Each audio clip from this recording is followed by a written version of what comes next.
Imagine a night so silent, so heavy, that the air itself seems to swallow your breath. A plantation in the deep South, 1844, where the moonlight shivered over fields of cotton like cold, silver flames. The kind of silence that carries secrets, secrets that the wind refuses to whisper. On this plantation, a pattern began to emerge, invisible to most, but impossible to ignore for those who dared to notice. Every pregnant woman vanished in the night. One by one, they disappeared, leaving behind only the echo of screams that nobody admitted to hearing. You might think this is the stuff of folklore, a myth whispered around firelight to scare children. But the truth is darker, colder, and far more deliberate. The masters of this plantation weren't interested in labor alone. They had a deeper obsession, one that twisted every facet of their lives, and most importantly, their perception of control. These were men who believed themselves architects of life and death, wielding authority with the arrogance of gods. To them, women were not humans, they were vessels, instruments in a hidden design no one was meant to understand. The slaves, of course, noticed. They whispered warnings to each other when the night came, when the crickets went silent, and the trees seemed to bend in unnatural shapes. They spoke of doors that led nowhere, of the low rumble of subterranean tunnels, and of screams that were muffled, yet unrelenting. And the masters, they denied it. They insisted it was merely superstition, the hysteria of frightened minds. But those who worked the fields, who carried the burden of knowledge that could get them killed, knew otherwise. Something terrible was buried beneath the earth, hidden from the world above. What you are about to hear is not a story for the faint of heart. It is a descent into a place where morality, humanity, and even the natural order of life were bent into a framework of fear and dominance. What lies underground at that plantation is more than bones or remnants. It is a testament to a system that sought to erase life itself, to control the very act of creation. And as we go deeper, you will realize that what happened there is not just history. It is a mirror, reflecting the hidden structures of power that continue to operate, unseen, even today. By the end of this journey, you will understand why some truths were buried, why some screams were silenced, and why the men who orchestrated it believed themselves untouchable. Prepare yourself. The night is waiting. The first signs were subtle, almost imperceptible. Pregnant women began vanishing without warning, yet there were no signs of struggle on the surface. No footprints leading away. No horses seen carrying them off. The overseers claimed ignorance, the guards looked the other way, and the plantation's owners smiled as if the mystery itself was a performance meant to impress their peers. But the enslaved women knew. They felt it in their bones. The earth beneath them was swallowing their sisters alive. At night, whispers of secret passages and hidden chambers circulated among the fields. Some spoke of old wells, dry and cracked, that led downward into darkness.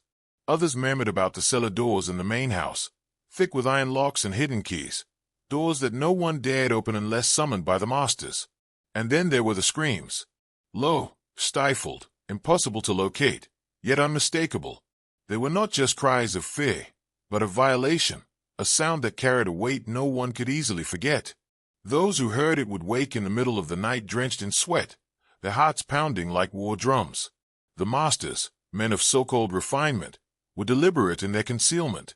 They cultivated a narrative, women lost at night, tales of bad luck or illness, stories designed to erase curiosity. They were architects of distraction, using superstition and fear to manipulate perception. And it worked. Even those who suspected the truth dared not speak, for the consequences were swift and merciless.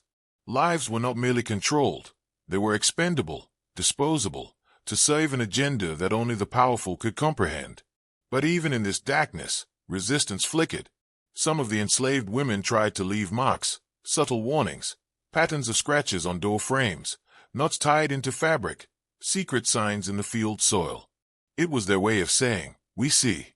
We remember. We survive." Yet their warnings were cloaked in silence, swallowed by the oppressive authority that watched from every corner, in every shadow. Beneath this plantation, the earth held the evidence, not in plain sight, but in the veins of tunnels dug beneath the surface, in the spaces carved into foundations, in the chambers that were never meant to be found.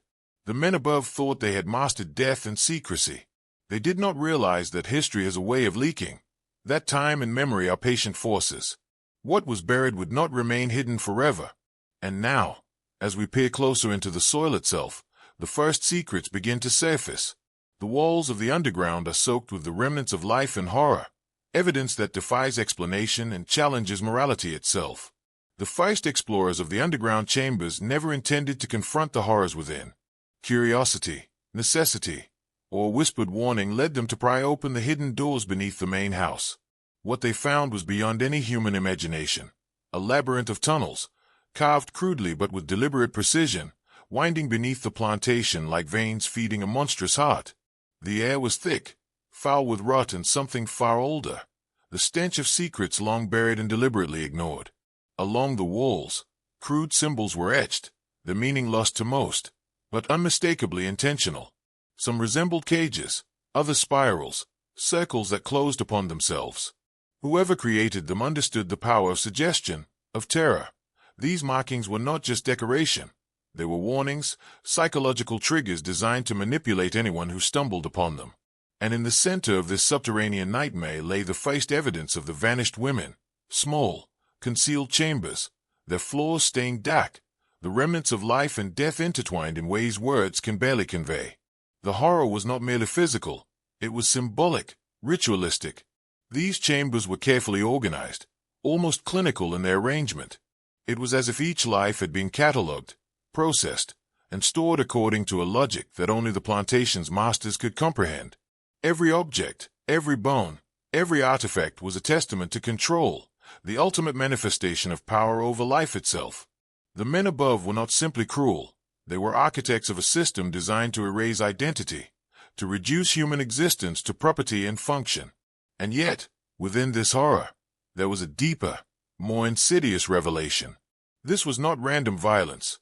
This was deliberate engineering of fear, a methodical orchestration of terror intended to dominate not just bodies, but minds. The enslaved women were reduced to pawns in a mechanism that operated according to the master's unseen rules. And the fear it instilled extended beyond the physical. It seeped into the psyche, warping perception, creating obedience, silencing resistance before it even began. As you imagine walking through these tunnels, remember, the air itself was a weapon. It carried the echoes of countless women, the unspoken stories of nights filled with dread, the weight of lives sacrificed to maintain a hierarchy that the world above pretended did not exist. Every step forward was a step deeper into a narrative the powerful hoped would remain buried forever.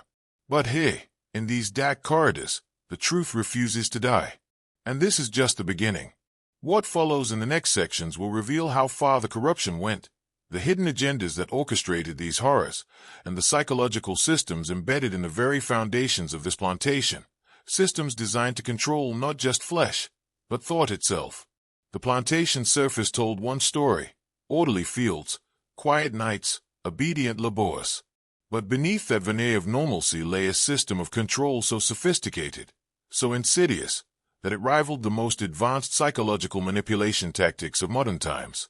Every disappearance, every whispered rumor of vanished women, served a purpose: to cultivate fear, to enforce compliance, and to maintain the illusion of invulnerability.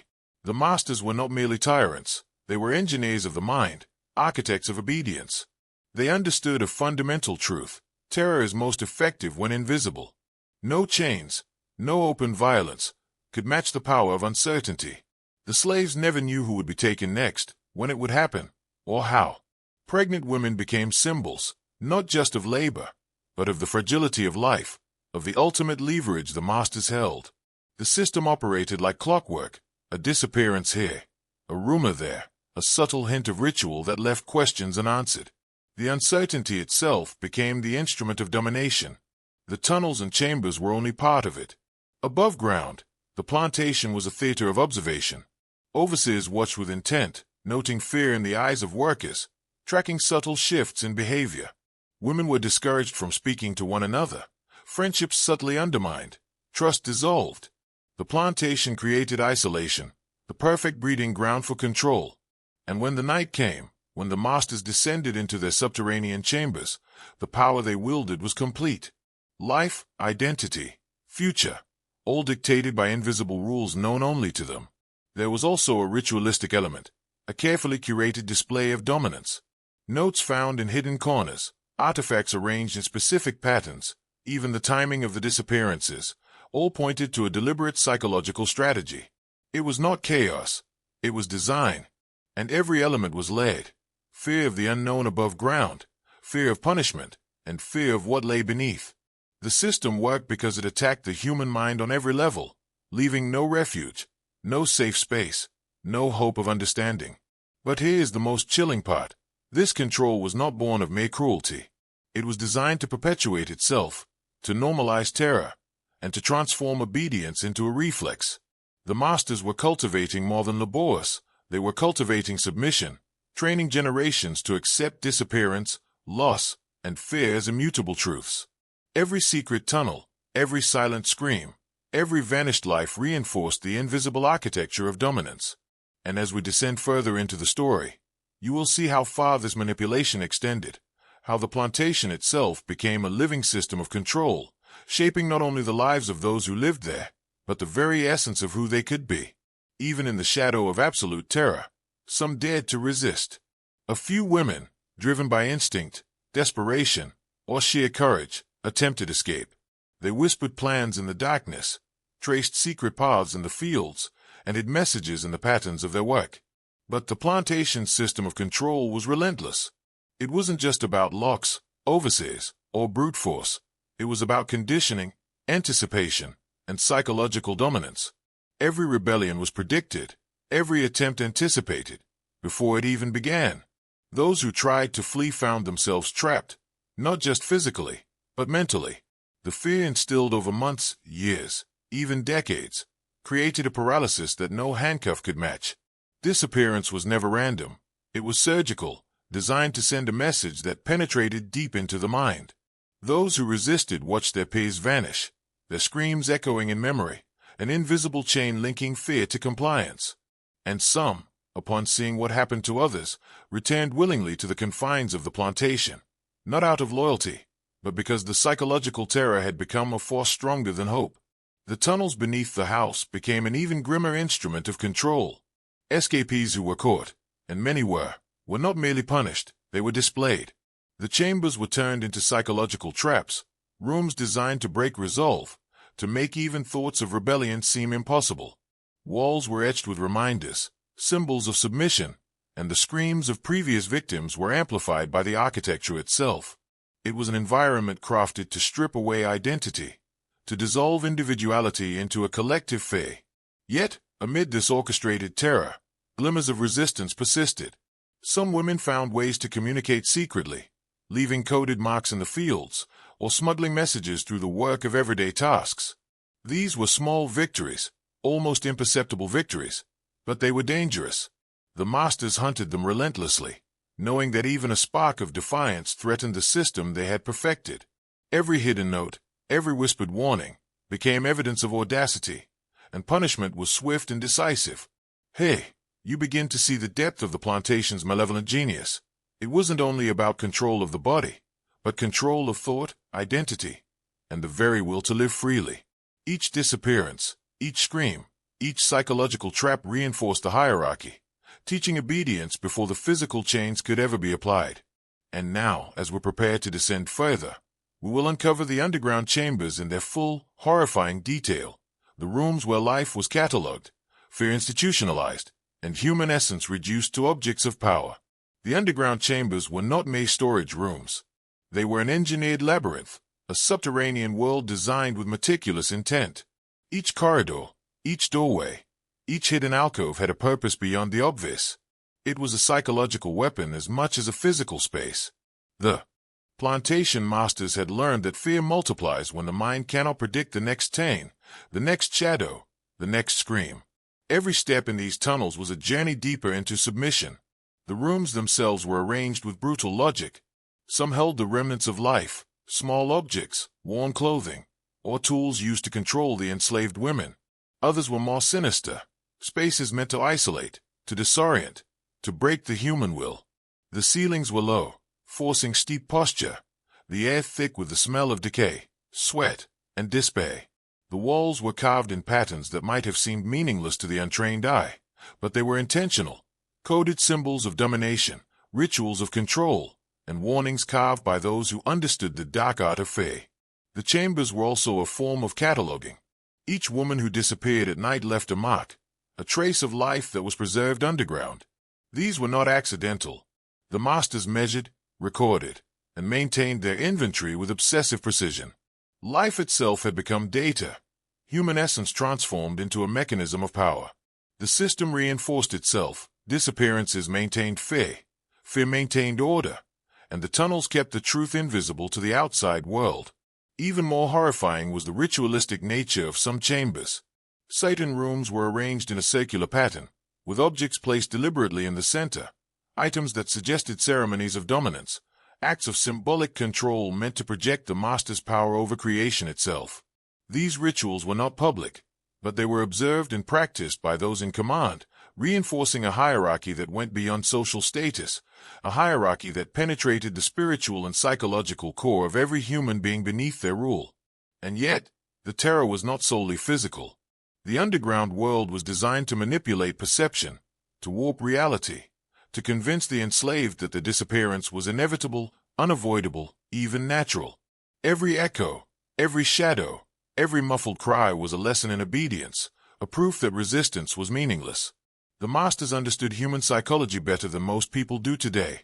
Fear, isolation, and uncertainty are chains that bind far more securely than iron. Now, as we continue, we will explore the ultimate revelation hidden in these tunnels, the truth of what was done to the women, the secret experiments, and the horrifying logic that made it all possible. This is where history becomes unrecognizable, where morality collapses under the weight of deliberate evil. Beneath the plantation, what awaited was not mere storage of life or bones, it was experimentation. The masters treated human existence like a formula, a system to be tested, measured, and manipulated. Pregnant women, the carriers of life itself, were the primary subjects. Every disappearance was part of a grotesque study. How fear affected the body, how isolation changed the mind, how obedience could be engineered through terror. This was not haphazard cruelty. It was applied science, practiced in shadows, beyond the reach of law or conscience. Some chambers revealed tools and implements that were purposefully designed to intimidate. Others contained records, crude, handwritten accounts detailing reactions, behaviors, even the physiological effects of prolonged fear. Every item, every note, was a piece of data in a system of control that had been refined over years. The women themselves became variables in an experiment the masters believed they understood fully. Yet, the more they sought to dominate, the more the human spirit resisted in subtle, imperceptible ways. It was in these moments, faint yet persistent, that courage and cunning flickered like fragile flames in a suffocating darkness. The underground also held evidence of rituals that were both symbolic and functional. The masters believed that by controlling the act of childbirth itself, by dictating when, where, and under what conditions life would enter the world, they could assert ultimate authority over nature. They were obsessed with creating the illusion that they held dominion over creation itself, that birth, fear, and death were tools under their command. Each chamber, each tunnel, was a theater for this dark symphony of power, where the living and the unborn were instruments in an experiment meant to perfect submission. And yet, horror aside, there was genius in the design, horrifying, yes, but methodical.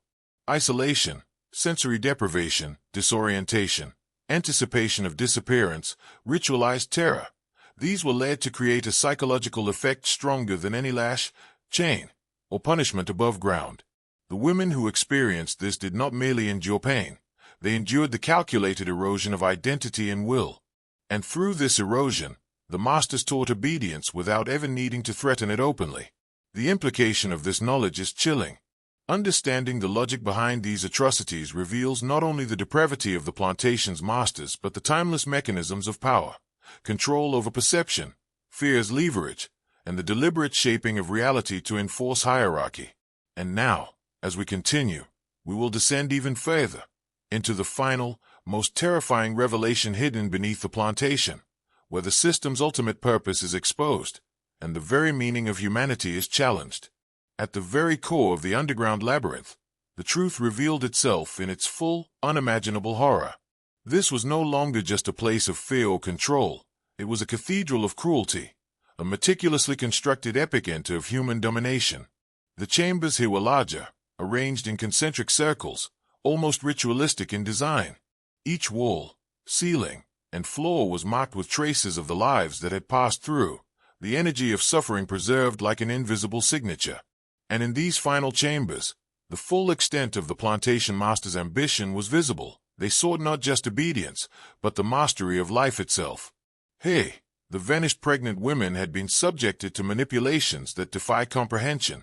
Not all had survived, yet even the deceased were part of a system designed to extract knowledge, to refine fear, to catalogue the human response to ultimate helplessness. The chambers contained evidence of experiments in isolation, sensory manipulation, and psychological terror, methods intended to bend the mind, break spirit, and transform natural instinct into total submission. It was a laboratory of power, a crucible where the essence of life was both exploited and observed. And it was not merely about survival or death. These masters were obsessed with control over the unborn, a grotesque attempt to shape life before it even emerged. Some chambers contained crude instruments and mechanisms to monitor pregnancy, to influence it, to dominate it. This was where fear intersected with creation itself, where the natural order was rewritten to serve the ambitions of the few. Every echo, every shadow, every breath in these tunnels was weaponized. The living were measured, the dead recorded, and the unborn treated as variables in a system no conscience could justify. Yet, amid the terror, the tunnels bore witness to resilience. Small, secret symbols left by the women hinted at silent defiance, marks in the walls, patterns etched into the stone, subtle codes passed down that spoke of awareness and the refusal to surrender entirely. Even in the face of systematic annihilation, these women carved reminders of existence, fragments of resistance that survived the design of tyranny. It was proof that the human mind, though bent, could never be fully owned. And hey, at this terrifying core, the larger lesson emerges. Power is most absolute when unseen, when fear itself is weaponized, and when control is engineered to permeate every aspect of life. What the plantation reveals is not just a historical atrocity, but a blueprint for domination, a blueprint that echoes through time, hidden in systems of control still at work today. The horror of the underground chambers was only part of the plantation's design. The true genius, or monstrosity, lay in how these systems of control ensured obedience across generations. Fear was not a single, fleeting moment. It was a continuous, self-perpetuating force. Every disappearance, every scream, every ritualized act of terror taught lessons that children absorbed before they even understood language. The masters understood that fear, when carefully encoded into daily life, becomes a framework for thought, behavior, and identity itself. Pregnancy, childbirth, and motherhood were weaponized. Women who survived the night carried not just their own trauma, but a palpable warning for others. The knowledge of what could happen became a living shadow, influencing choices, shaping movements, and teaching compliance without a word needing to be spoken. Even those who were not taken internalized the possibility, the inevitability. The mind begins to normalize terror when it is systematic, when it is structured, when it becomes invisible yet unavoidable. The plantation functioned as a complete system of psychological warfare. Daily routines reinforced submission, tasks meticulously monitored, relationships subtly disrupted, secrets buried beneath layers of intimidation.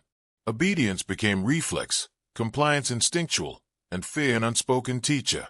Escape was not impossible, but the effort required was magnified by years of conditioning. Each generation absorbed lessons from the previous one, consciously and unconsciously, ensuring the cycle of control continued even when masters changed. And yet, resistance persisted in subtle forms. Coded songs, whispered stories, hidden marks, and symbols etched into the fields and the underground walls. These were acts of silent rebellion, invisible to the masters but alive for those who knew to see. They served as proof that the human spirit could adapt, survive, and even communicate in the face of total domination. Every symbol, every hidden trace was a seed of hope, a spark that threatened the permanence of the master's terror. This is the true lesson of the plantation. Power is most terrifying when it operates invisibly, when it becomes a system of thought rather than brute force. The underground chambers were not just physical, they were cognitive. The horrors experienced below ground created fear above ground that shaped entire lives and destinies. What the world calls history is merely the surface. The real story, the story that changes perception, that rewires understanding, exists in the invisible architecture of control, fear, and obedience. The plantation did not exist in isolation. Above ground, the surrounding society played a silent, complicit role in perpetuating the system. Rumors were dismissed as superstition, disappearances written off as misfortune, and any curiosity about the underground chambers was subtly discouraged. The masters understood that control extends far beyond the immediate environment. It is reinforced by the compliance and ignorance of those who could observe but chose to look away. Fear thrives not only in the oppressed but in the bystander who refuses to question. Local authorities, merchants, and even clergy were aware, in fragments, of what occurred.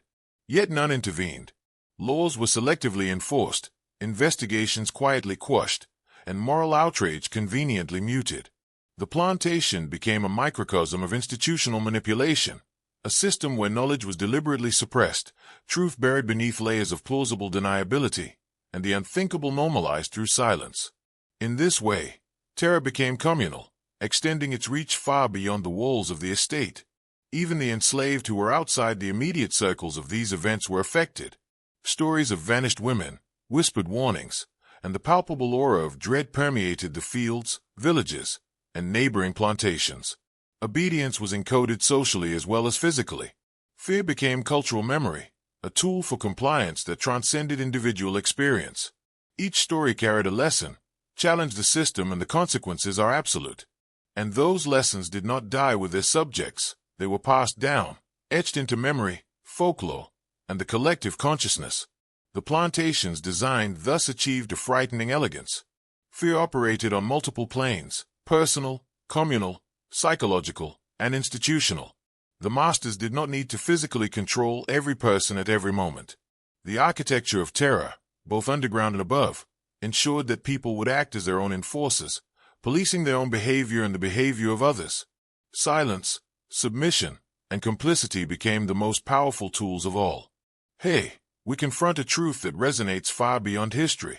Systems of control rely not only on brute force, but on invisible structures that manipulate thought, perception, and belief. The plantation was a prototype, a dark model of power that illustrates how fear can be engineered, sustained, and internalized, and how a society can unknowingly participate in its own subjugation. Amid the terror, the enslaved women found ways to leave traces of defiance, subtle, almost invisible codes etched into walls, marks left in the soil, patterns woven into fabric. These were not made doodles, they were messages, warnings, and instructions designed to survive the master's watchful eyes. Every symbol carried meaning. I was here. Do not follow blindly. Strength endures.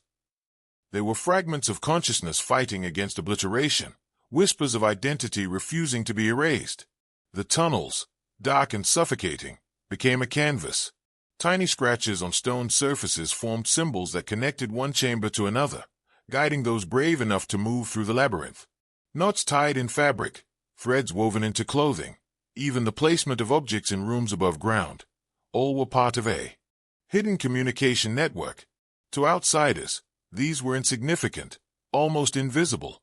To those who knew the patterns, they were lifelines, offering knowledge, hope, and solidarity. These symbols were acts of psychological resistance. The masters thought they controlled the mind through fear, but the very act of creating secret marks defied them. Each scratch, each code, reinforced agency, even in circumstances designed to strip away all autonomy. By marking walls and objects, the women reclaimed a fragment of power, asserting that life and identity could not be completely dominated, even in the darkest subterranean chambers. Remarkably, some symbols carried knowledge meant for future generations. Instructions for navigation, warnings about certain chambers, even cryptic records of events were encoded in ways that could endure long after the creators were gone. This was resistance on a temporal scale, a deliberate effort to leave a footprint in history, despite the master's intentions to erase it. These acts of defiance were invisible to authority but indelible to memory, a form of survival that transcended the physical constraints of the tunnels. The presence of these symbols is proof that human consciousness, when confronted with extreme oppression, finds ways to assert itself. Fear can dominate, but it cannot entirely extinguish awareness, ingenuity, and hope. And for anyone who discovers these codes today, There's a message that resonates across centuries. Even in the face of total control, rebellion is possible. Identity, will, and courage endure where brute force seeks only to annihilate. Survivors of the plantation's underground nightmare carried scars far deeper than any visible wound. Fear, isolation, and terror were not just temporary afflictions, they became permanent imprints on the mind, altering perception, memory, and behavior. The masters understood this. They did not merely punish, they weaponized trauma, turning the psychological aftereffects into tools of control. A woman who had survived one night of disappearance would live in perpetual dread, her instincts forever tuned to the possibility of the next abduction. Trauma was laid, cumulative, and deliberate. Each act of fear reinforced the last, creating a psychological architecture that ensured obedience without chains. Sleep became elusive, trust impossible, and hope a dangerous luxury. Survivors reported waking to nightmares indistinguishable from reality, hearing whispers in the fields, and feeling invisible hands of authority even when none were present. The mind, conditioned through repeated terror, became an instrument of the masters, enforcing rules the body had already learned to obey. This manipulation extended beyond individual experience. Children born into the plantation absorbed the terror of their elders. Stories, songs, and subtle behaviors transmitted lessons of compliance and survival. The system was intergenerational, using psychological inheritance to perpetuate control. Fear became a culture, embedded into identity, almost invisible yet profoundly shaping every choice. It was a method more enduring than any whip, more precise than any chain. Yet even in the depths of trauma, traces of resistance remained. Some survivors developed mental strategies to reclaim agency, internal rituals, coded memories, and silent affirmations that helped preserve selfhood. These were subtle acts of defiance, invisible to the masters but crucial for maintaining identity under constant assault. It was proof that even in environments engineered for total domination, human consciousness could endure, adapt, and fight back in ways the oppressors could never fully anticipate. The psychological architecture of the plantation was not accidental, it was designed. Every disappearance, every scream, every calculated act of terror fed into a system that sought to dominate mind and spirit. Understanding this is essential, for it is not merely history, it is a lesson in the mechanisms of power, fear, and control, a blueprint that echoes in systems of influence that persist even today. The masters of the plantation did not see themselves as villains. In their minds, every act of terror, every disappearance, every underground chamber was justified by an ideology carefully constructed to sanctify their cruelty. They believed themselves arbiters of life, entitled to control creation itself. Religion, pseudoscience, and warped interpretations of morality were weaponized to rationalize atrocities. Fear became not only a tool of obedience but a means of moral elevation. In their eyes, their power was divine, their actions righteous. This ideology penetrated every aspect of life on the plantation. Obedience was framed as virtue, suffering as necessary, and resistance as sin. The vanishing of pregnant women was not merely tolerated, it was explained as part of a higher design. Every justification reinforced the system, convincing both the oppressors and the oppressed that the horror above and below ground was natural, inevitable, and immutable. And in doing so, they removed the need for constant enforcement. Fear became internalized, moralized, and self-reinforcing. Even the enslaved were forced to participate in this ideology, consciously or unconsciously. They absorbed the justifications, the rituals, the narratives, and, in some cases, unknowingly perpetuated the system of fear. Belief became another layer of control, the mind policing itself before any master needed to intervene. It was a form of power that transcended brute force, where ideas became weapons sharper than any whip or lock. The twisted logic also provided a blueprint for institutional secrecy. The plantation's operations, the underground chambers, and the psychological manipulation were all framed as necessity, hidden in plain sight under the guise of duty, divine order, or natural hierarchy. No one above questioned the system, because the ideology shielded it, creating an invisible wall that protected horror with the illusion of righteousness. Understanding this is crucial. The true danger of the plantation was not only the physical atrocities but the way belief, ideology, and fear were fused to create a self-sustaining machine of control. Power, when justified by belief, becomes almost impossible to resist, and those subjected to it are taught to internalize oppression as natural law. It is a lesson that transcends time, echoing in hidden mechanisms of influence in the modern world. Control did not stop at walls, chains, or underground chambers. The plantation extended its influence into every corner of daily life, using community, rumor, and constant observation as weapons. The masters understood human networks intimately.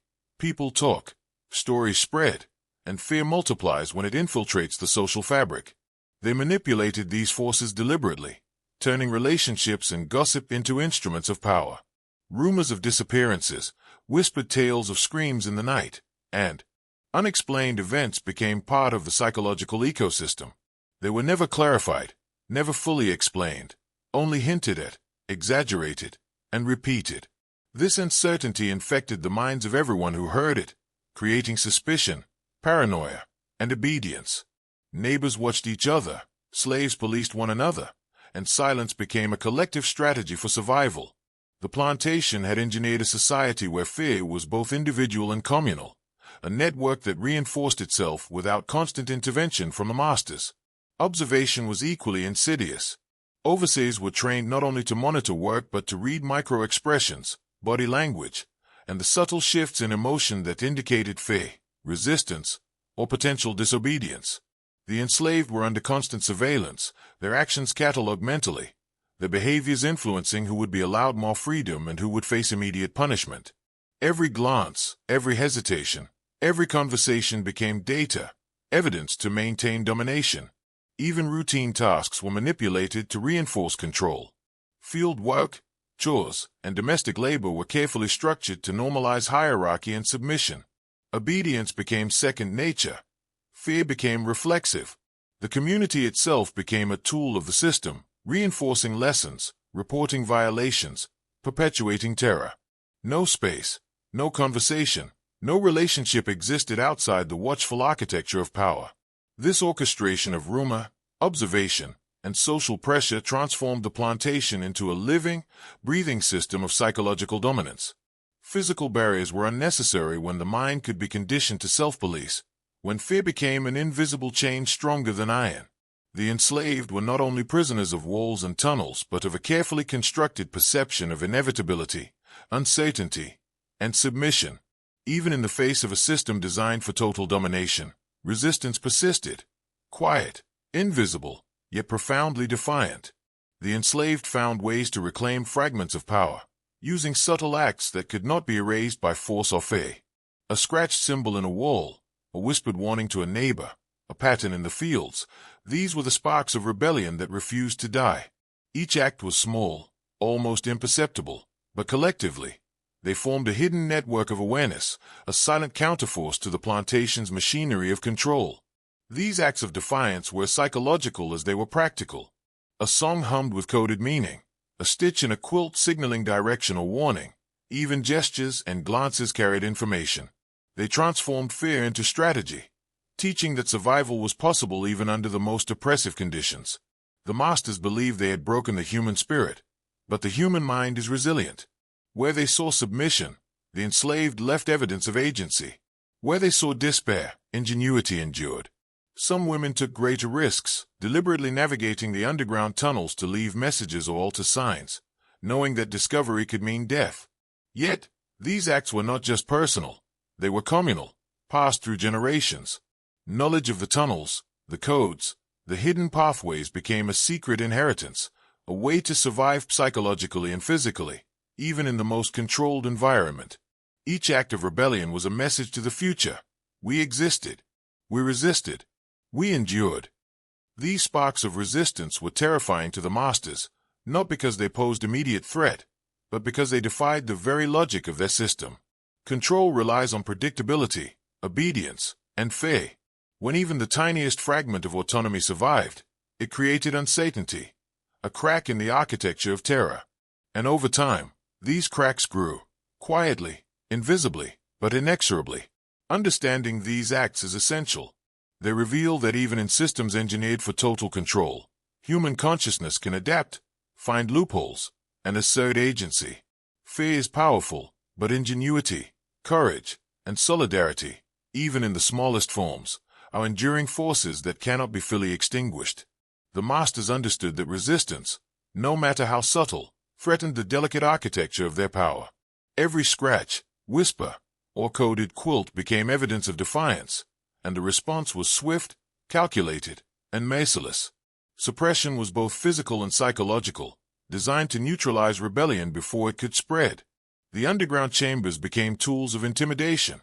Those caught defying the system were subjected to prolonged isolation, sensory manipulation, and the careful erosion of self-confidence.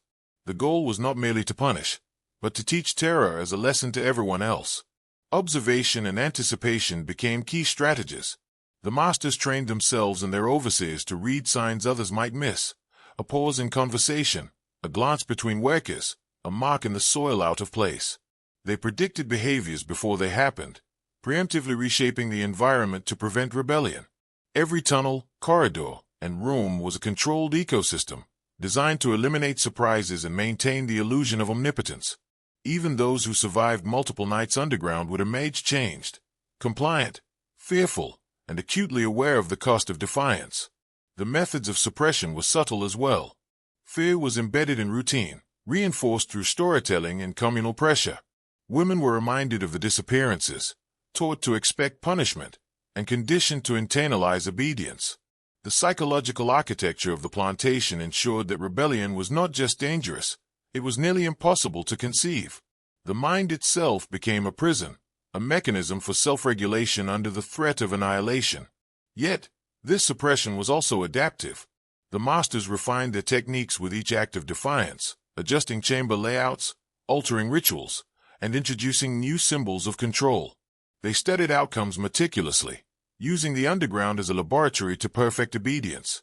What emerged was a system that learned, evolved, and reinforced itself with ruthless efficiency. Fear became institutionalized, trauma systemic, and control nearly absolute. And still, even within this brutal, ever-adapting machine, small sparks of rebellion persisted. The human spirit proved resilient, finding ways to endure, communicate, and resist, even when every structure was designed to erase autonomy. This duality, oppression and defiance, terror and resilience, is the essence of the plantation's dark legacy, a lesson in the mechanisms of power that transcends time and place. The tunnels and chambers beneath the plantation were more than physical spaces. They were symbols, silent storytellers of power and resistance intertwined. To the masters, they represented absolute control, a hidden kingdom where life, fear, and even birth were catalogued, measured, and manipulated. Each corridor, each chamber, each wall scarred with scratches or etchings, was a testament to their ability to dominate existence itself. Fear radiated from the architecture, a constant reminder that the masters could reach anywhere, see anything, and erase anyone. Yet, paradoxically, these same spaces became symbols of defiance. The enslaved transformed the tunnels into secret maps of survival, corridors of resistance, and canvases of memory. Marks left in walls, patterns traced in the soil, objects arranged in coded sequences, all carried messages invisible to the masters but full of meaning to those who could read them. Where the masters saw order and terror, the enslaved saw possibility, guidance, and legacy. The very architecture of oppression became a medium for rebellion, a testament that even in the darkest conditions, human ingenuity endures. The symbolic power of these spaces extended psychologically. For the masters, control depended on perception, the idea that disappearance and punishment were omnipotent, inevitable, and inscrutable. For the enslaved, the tunnels represented knowledge, hope, and memory. Fear and resilience coexisted in the same walls, creating a tension that both oppressed and empowered. This duality was a hidden battleground, a mental space where courage could survive even amid terror. Every chamber was a lesson. For those above ground, it was a warning: obedience is required. For those below, it was proof that autonomy, however small, persisted. The tunnels carried the stories of those who had been, and those who might still endure. They were archives of atrocity and archives of resistance, laid together so that the oppressed could navigate both fear and survival. And here lies the profound truth: power is never only physical. Its most enduring form is psychological, symbolic, and systemic. The plantation demonstrates that architecture, ritual, and space can be weaponized to dominate, but also reclaimed to resist. The tunnels and chambers, though forged in cruelty, ultimately became mirrors, reflecting both the absolute capacity for evil and the unbreakable persistence of human spirit. Memory became a weapon, a shield, and a lifeline in the shadow of the plantation. The enslaved could not rely on law, mercy, or the outside world. What they had was history, personal, communal, and sacred, carried in stories, songs, and whispers passed from mother to child. Each tale of disappearance, each coded warning, each symbol scratched into a wall was part of a living archive. Memory ensured that even when the masters sought to erase existence, the truth endured in hidden channels. Stories were not casual recollections, they were survival manuals. Songs hummed in the fields contained warnings encoded in melody, instructions hidden in repetition, and reminders of tunnels, traps, and hidden chambers. Mothers whispered cryptic advice to their daughters: how to navigate the night, how to interpret subtle symbols, how to preserve identity under constant observation. Every word, carefully chosen, carried the weight of knowledge that could mean life or death. Memory was survival, deliberate, precise, and sacred. This intergenerational transmission also created resilience. Fear, though weaponized, was paired with instruction, guidance, and subtle defiance.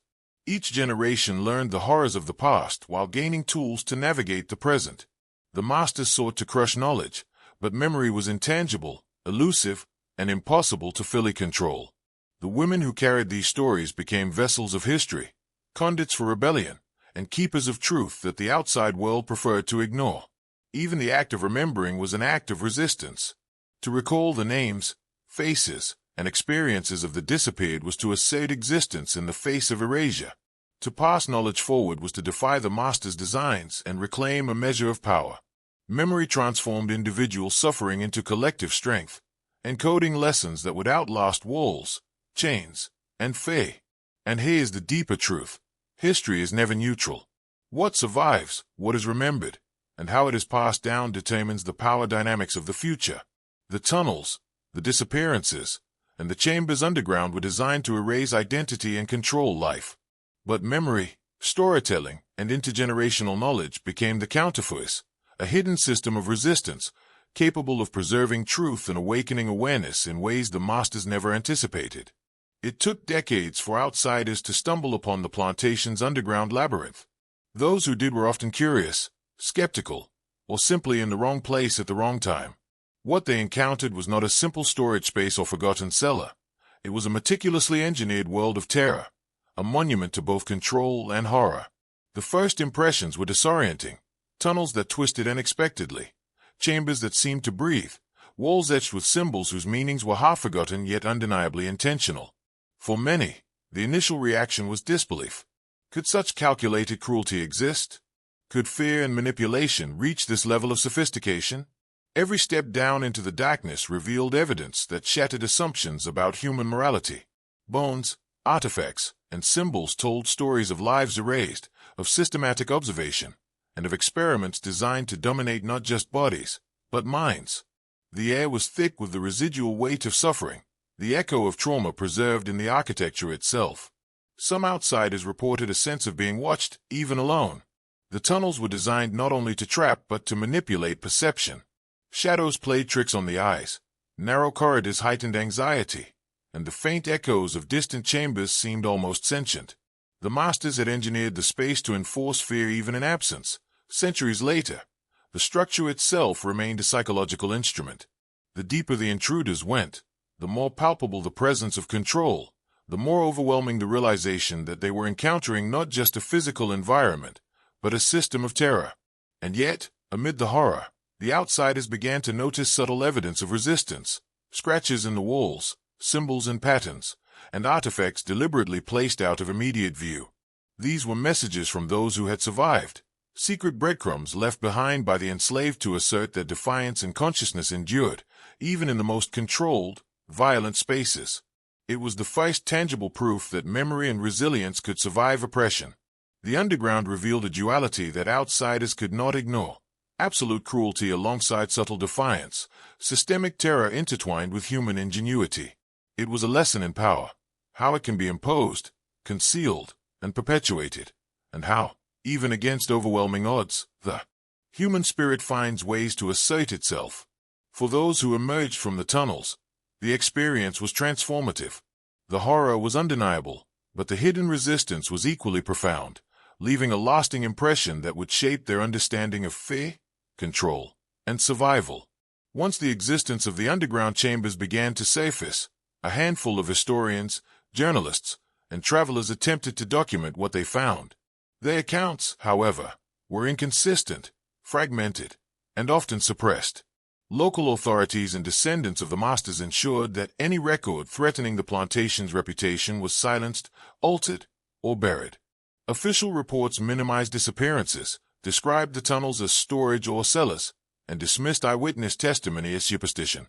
History, it seemed, was being rewritten to conceal the very truths the earth itself refused to let die. Those who persisted faced pressure and intimidation. Letters went missing, reports were lost, and manuscripts disappeared from libraries. Some historians claimed to have seen the tunnels but were denied permission to document them. Others recorded partial accounts that hinted at horrors but could not fully reveal the psychological and ritualistic mechanisms of control. The story that reached the public was incomplete, fragments of truth coated in the convenient language of folklore and legend. The plantation's design of invisibility extended beyond its physical boundaries, into the very archives of knowledge. Even oral history was compromised. Those who survived the underground rarely spoke openly. Fear had become internalized, and silence was a survival strategy. Communities maintained coded stories, songs, and symbols, but outsiders often failed to interpret them correctly. Misunderstanding was a shield, preserving secrets while protecting the living from exposure and retaliation. The truth existed, but it was carefully laid beneath misdirection, ritual, and generational knowledge. And yet, fragments endured. Some documents survived in hidden libraries, small notes passed along with secrecy, and coded messages embedded in folklore preserved essential truths. These remnants provide glimpses into the psychological architecture, the experiments, and the systemic terror of the plantation. They reveal a world where fear was engineered, obedience cultivated, and resistance quietly maintained. For those willing to look carefully, the layers of suppression themselves reveal the depth of the horror. The plantation teaches an essential lesson. History is rarely neutral. What survives, what is remembered, and what is suppressed shapes perception, understanding, and power. The truth of this place was almost erased entirely, but echoes of memory, resilience, and hidden defiance remain. They are warnings, lessons, and invitations to see beyond what is permitted to be known. The plantation, in its terrifying sophistication, became more than a historical atrocity. It evolved into a symbol, a living metaphor for the mechanics of power, fear, and systemic control. Above ground, it appeared orderly, almost benign. But beneath the surface, its subterranean labyrinths, rituals, and psychological engineering revealed a brutal reality. Power thrives when it is invisible, when fear is internalized, and when obedience becomes instinctive. The plantation was a masterclass in dominance, its lessons encoded not only in architecture but in human minds, behaviors, and social systems. Psychologically, the plantation demonstrates the potency of invisible control. Physical chains, whips, and walls are mere tools. The true architecture of domination is cognitive. By embedding fear into daily life, by shaping perception, and by engineering uncertainty, the masters achieved what brute force alone could never accomplish. The enslaved were constantly monitored, yet their greatest oppression came from internalized fear, the anticipation of terror, the memory of disappearances, the haunting echoes from underground chambers. Fear became self-perpetuating, a system running autonomously within human minds.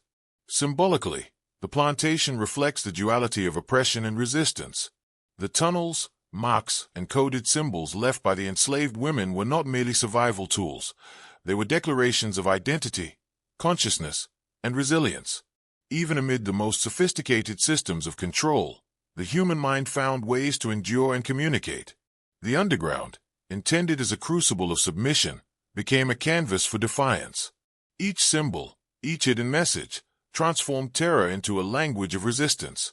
The broader lesson is stark. Institutions and hierarchies achieve permanence not solely through force but through the manipulation of belief, perception, and memory.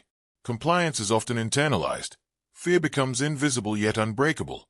And yet, history proves that resistance, ingenuity, and consciousness cannot be fully eradicated. The plantation embodies the intersection of horror and endurance, the extreme consequences of engineered fear, and the enduring capacity for human agency even in the darkest conditions. Understanding this duality is crucial. The story of this plantation is not just history. It is a blueprint, a warning, and a revelation. It teaches that power is most absolute when unseen, and that resilience persists even in structures designed to crush it completely. The tunnels and chambers beneath the surface are more than physical spaces. They are mirrors of control, fear, and defiance, offering lessons that transcend time. The masters of the plantation relied on more than brute force. They engineered psychological dominance using tools and rituals designed to shape thought and behavior with precision. Every object, sound, and ritual had a purpose. Bells, footsteps, whispered warnings, and timed events became instruments of fear, conditioning the enslaved to anticipate punishment even when none was immediately present. The environment itself became a teacher, training minds to obey before orders were given. Rituals reinforced authority. Nightly disappearances, carefully orchestrated movements through the tunnels, and the placement of objects in chambers created predictable patterns of terror. The enslaved, over time, internalized these patterns, learning to anticipate danger and conform to expectations. Fear was normalized, ritualized, and abstracted into a system that operated independently of the master's immediate presence. Psychological domination became automatic. Obedience was enforced by the architecture of terror itself. Tools of control were equally sophisticated. Marks and symbols, strategically placed, served as both warnings and guides. Simple items, a piece of cloth, a worn shoe, a scratched wall, became coded messages. They manipulated perception, creating uncertainty about which actions were safe, which words could be trusted, and which behaviors might provoke disappearance. Every interaction, every object, every corner of the plantation carried implicit rules, shaping choices and limiting freedom long before physical constraints were applied. Even sounds were weaponized. Screams, footsteps, and echoes were amplified by the underground design, heightening anxiety and reinforcing submission. The tunnels themselves acted as psychological traps, where orientation was distorted, shadows seemed to move, and every heartbeat reminded the enslaved of their vulnerability. The masters understood that controlling perception was more effective than physical punishment. When the mind is conditioned to fear, obedience becomes reflexive. Through this combination of ritual, tools, and environmental design, the plantation achieved a terrifying efficiency. Fear became a self-reinforcing system, ensuring compliance while minimizing direct enforcement. The enslaved internalized their own captivity, and the master's control extended far beyond what could be seen above ground. It was a blueprint of domination, one that demonstrates how power, fear, and psychological manipulation can be fused into an almost invisible system of absolute control. Timing was a weapon as precise as any whip or chain. The masters orchestrated disappearances and rituals at intervals designed to maximize fear, uncertainty, and compliance. No one could predict the exact moment when a woman would be taken, when the underground chambers would claim another life, or when the next ritual would reinforce their domination. The anticipation itself became a psychological prison, teaching that fear is more powerful when it lingers, unresolved, and constant. The nightly disappearances were not random. They were carefully timed to exploit the human mind's vulnerability. Darkness heightened anxiety, isolation amplified expectation, and the unpredictability of each event ensured that the enslaved never fully felt safe. Sleep became fragmented, conversation cautious, and even mundane actions were performed with hesitation. The mind internalized the possibility of disappearance as a constant variable, a system of control that operated independently of direct supervision. Rituals reinforced the timing. Satan chambers were entered at specific hours, objects arranged according to an unspoken calendar, and steps repeated in a sequence that created rhythm and predictability for the masters while cultivating dread for those below. The enslaved subconsciously tracked these patterns, learning through fear rather than instruction, until anticipation itself became a tool of obedience. Fear became habitual, internalized, and inseparable from daily existence. This temporal control also reinforced the perception of omnipotence. The master's ability to appear at any moment, combined with the unpredictable pattern of disappearances, created an illusion of total surveillance. The enslaved could never relax, never fully separate themselves from the system, and never escape the psychological architecture designed to dominate thought and behavior. Control was no longer enforced only by direct action. It was embedded in the very rhythm of life on the plantation. The timing of terror reveals a profound truth about power. Anticipation, expectation, and uncertainty can be more controlling than force itself.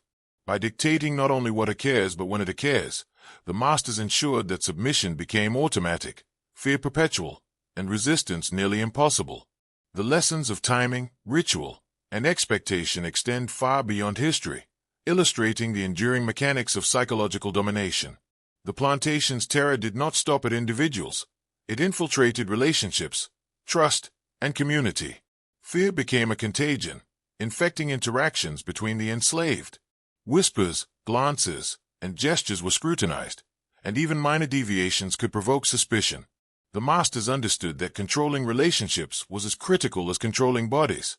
Isolation, mistrust, and social surveillance ensured that solidarity, a potential source of rebellion, was continually undermined.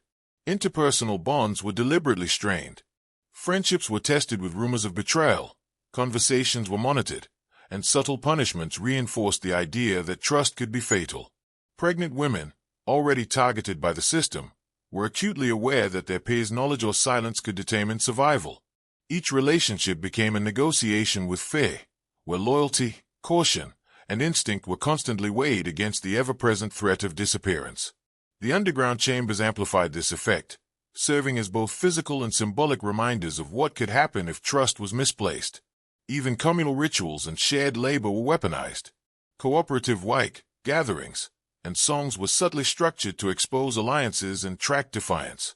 The masters harnessed observation, rumor, and environmental cues to ensure that fear extended beyond the individual, permeating the social fabric. Compliance became communal, mistrust was internalized, and relationships were molded to reinforce submission. Those who resisted alone faced the full weight of punishment, while those embedded in a network of fear silently policed each other. Yet, amid this manipulation, small acts of solidarity persisted. Coded gestures, shared knowledge, and hidden guidance quietly challenged the system. These acts were invisible to the masters but critical for survival, maintaining the threads of humanity beneath layers of engineered terror. They were proof that even when fear seeks to isolate, awareness, ingenuity, and connection can persist, faint sparks of resistance in a world designed to extinguish them. The lesson here is clear. Power does not only crush the individual, it reshapes social bonds. Fear can distort relationships, undermine trust, and make isolation a mechanism of control. And yet, human consciousness finds ways to resist, even in conditions designed to eliminate hope. The social architecture of the plantation reveals both the sophistication of systemic domination and the enduring capacity for quiet defiance. Time was both an enemy and a teacher in the plantation's underground system. The enslaved did not merely experience isolated acts of terror. They lived within a prolonged psychological crucible. Over months and years, fear became internalized, shaping thought, behavior, and perception. Sleep, memory, and emotion were weaponized against them, creating a mental landscape where obedience was instinctive and resistance seemed impossible. Yet, paradoxically, time also allowed subtle reclamation of agency. The transformation was gradual. At first, terror dominated perception, the possibility of disappearance, the screams echoing from the tunnels, the unspoken rituals above and below ground. Minds were conditioned to anticipate danger, to doubt allies, and to internalize submission. Yet, as time passed, the enslaved learned to navigate the system. They observed patterns, decoded symbols, memorized routes, and discovered subtle rhythms in the master's rituals. Fear remained, but understanding began to create space for agency.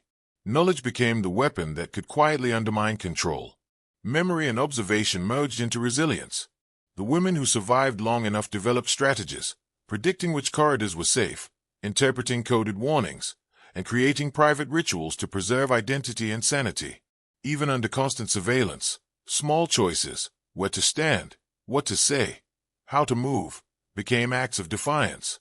These were subtle, invisible victories, imperceptible to the masters yet profoundly transformative for the individuals who executed them. Time allowed the mind to adapt, to resist in ways that brute force could not fully anticipate. This psychological evolution illustrates a critical truth. Absolute control is an illusion. Systems of terror can dominate behavior, but consciousness, creativity, and subtlety cannot be fully extinguished. The enslaved were transformed. Yes, fear reshaped them, but they were also active participants in their own survival. Agency, even constrained, persisted, leaving a legacy of quiet resistance encoded in memory, ritual, and the very architecture of the plantation. And here lies the paradox. Terror creates obedience, but it also forces the mind to adapt, creating hidden networks of resilience. The underground chambers, the disappearances, the rituals, and the symbols, all designed to dominate, simultaneously nurtured the tools of survival. Awareness became armor, knowledge became freedom, and the human spirit endured in ways the masters could not fully control. Among the surviving women, a system of symbolic phrases and coded messages emerged. These were not casual words, they were anchors of identity, tools of mental resistance, and instructions hidden in plain sight. A phrase whispered at night, a word repeated in song, a symbol etched into a wall, each carried layered meaning. Some communicated warnings, others offered hope, and all reinforced the knowledge that consciousness could not be stolen, even when life itself was threatened. These codes served multiple purposes. First, they reinforced identity. In a world designed to erase names, histories, and individuality, repetition of a phrase or gesture became a private assertion of self. I exist. I endure. I remember. Even when physically trapped or psychologically pressured, the enslaved could repeat these words internally, creating mental fortresses the masters could not penetrate. Second, they communicated information across space and time. Hidden patterns in quilts, whispered lines in songs, or arrangements of objects became a language of survival, passed from one generation to the next. Third, they acted as a psychological shield, converting fear into strategy. Knowing the meaning of the symbols and phrases gave the enslaved a sense of control over events that were otherwise unpredictable. These codes were deeply symbolic, often tied to specific events, chambers, or individuals. They were designed to be recognizable only to those initiated, invisible to overseers and masters. Each phrase repeated internally or shared in secret served as both a survival mechanism and a subtle act of rebellion. It was proof that even under total domination, the human mind can create autonomy, establish networks of resistance, and assert its existence against overwhelming odds. Now, here's where the lesson becomes interactive. To internalize awareness and align with the subtle power of hidden knowledge, comment the phrase, "I see the unseen," twice. Doing so is more than engagement. It is a ritual of mental recognition, a declaration of perception, and a symbolic step into the mindset of those who survived and resisted. These words anchor consciousness, reinforcing the understanding that knowledge is freedom, even when others attempt to hide or erase the truth. This is the essence of hidden systems of defiance, subtle, resilient, and enduring. Fear may dominate the body, but the mind, once awakened, can reclaim autonomy in ways that the most sophisticated system of terror cannot fully erase.